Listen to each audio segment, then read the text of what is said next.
What's up, YouTube? I'm gonna go ahead and pick up exactly where I left off. Well, let me first tell you, these are the supplements that I feel that everyone should take regardless of whatever their goals are. So whether it's to build muscle, whether it's to drop body fat, whether it's health, longevity, these are supplements that I feel that pretty much improve every goal that you may have. The first one I gave in the last video was fish oil, and I gave you a long video for the reasons why. I don't like to just tell you what to take and what the dose to take. I want to tell you why it's really important to take these things. So, number 2 in my supplement recommendation series is going to be vitamin D3 / K2. It's more about the D3, but I can't recommend D3 without recommending K2. I'm going to tell you about that later why. But vitamin D3, roughly about, well, vitamin D period in general. Vitamin D, roughly about 100 million Americans are deficient in vitamin D. To my international viewers, I'm sorry, I'm not privy to the world statistics, but so when I do give a number or percentage, it's going to be American based. Sorry, it's still going to be valid because it's still difficult for a lot of people to get to take in because of the lack of vitamin D in a lot of the foods we consume. So, like I said, roughly 100 million Americans are deficient in vitamin D, which is really messed up because it's really important. Vitamin D, like most people know, vitamin D is important for healthy bone development. It has a really important function in our bones' ability to absorb calcium and phosphorus. What's less known is vitamin D is also vital in immune system health. In addition, there are vitamin D receptors in the brain that are responsible for our moods. A lot of people who suffer from depression have vitamin D deficiencies. People who suffer from panic attacks like anxiety also have vitamin D deficiencies. More specific to the channel, if you have a goal to build muscle mass, vitamin D is vital in building muscle because science has found a correlation between serum vitamin D levels and your level of testosterone. So they can look at the amount of vitamin D you have in your system, and then they can use that as a predictor of whether or not you have high or low testosterone levels, which is really important. Also, vitamin D is a key inhibitor in shutting off the aromatase enzyme. So it helps shut off aromatase, which is basically an enzyme that converts testosterone into estrogen, which is not good for men that want to be big and strong.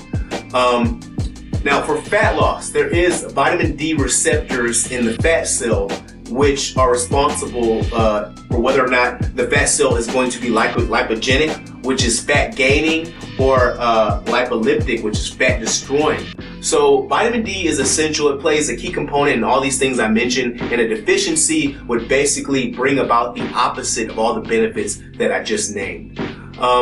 So let's get down to the more specifics. Vitamin D is measured in D25 in the blood, and the metric of measurement is going to be nanograms per milliliter. So generally, a healthy number for most people to have is going to be 50 nanograms per milliliter of blood. But the average fair-skinned American has generally about 20 to 25 nanograms per milliliter. And the average dark-skinned American, so someone of African American descent like myself, has about 15 to 17 nanograms of vitamin D per milliliter of blood, which is pretty messed up. And the reason why there's a difference between your level of pigmentation is due to the natural resistance that darker skin has to UV rays, and that leads us to the next thing where you get vitamin D from. You can get it from your food, but there aren't a whole lot of great sources to get vitamin D from dietarily. Especially considering the fact that we eat a lot of processed foods now. The most potent source of vitamin D, the best place to get it is from the sun. So we actually absorb the sun's rays. When they hit the surface of our skin, it actually, a process called phototransformation takes place where the UV rays interact with cholesterol underneath in our skin. And then the cholesterol then goes down to the liver and the kidneys where it's converted into vitamin D3, which is a usable form of vitamin D. Now, Science has told us that we can generally produce about 10 international units per 5 to 10 minutes we spend out in the sun, but this is really variable. It's dependent upon a lot of things. It's dependent upon your region, the time of day you're outside, how much clothes you're wearing. I mean, we wear clothes now, we're not outside naked like I guess we're supposed to be. Also it could be dependent upon, like I said before, your level of your pigmentation. So depending upon the sun, it would be great if you know that you spend a whole lot of time in the sun.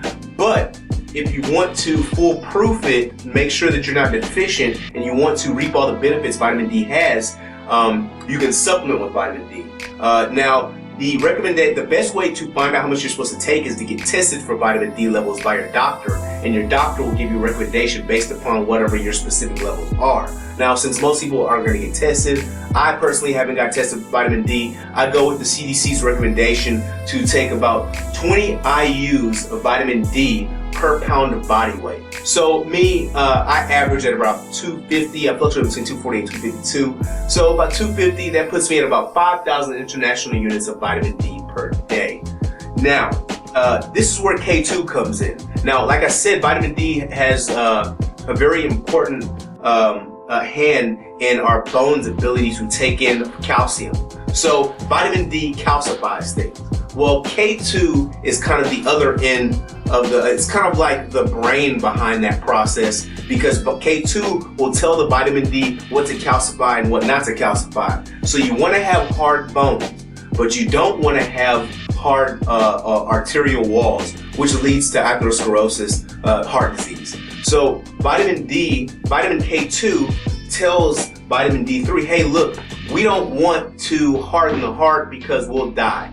So this is why it's really important to make sure you're taking them both. Now, the best way that I found to take them in is I take a product from Vitamin Shop that comes with both vitamin D3 and K2. I know I give a lot of Vitamin Shop recommendations, but I'm just telling you what I do. They don't pay me. They should, but they don't. So I take 5,000 international units a day. The supplement that I take, like I said, it comes with the D3 and K2 in it, and the capsules are 2,500 IUs. And so basically I take one in the morning and I take one at night. Another thing, really important thing to consider, is vitamin D is a fat soluble vitamin, meaning it's actually stored in the fat cell. And so it also is processed, so it's assimilated more efficiently when you consume it, when you're consuming like a fatty meal.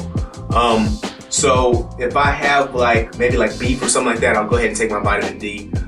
You don't want to, it's not assimilated as good in an empty stomach, but if you have to take it on an empty stomach, go ahead and do so.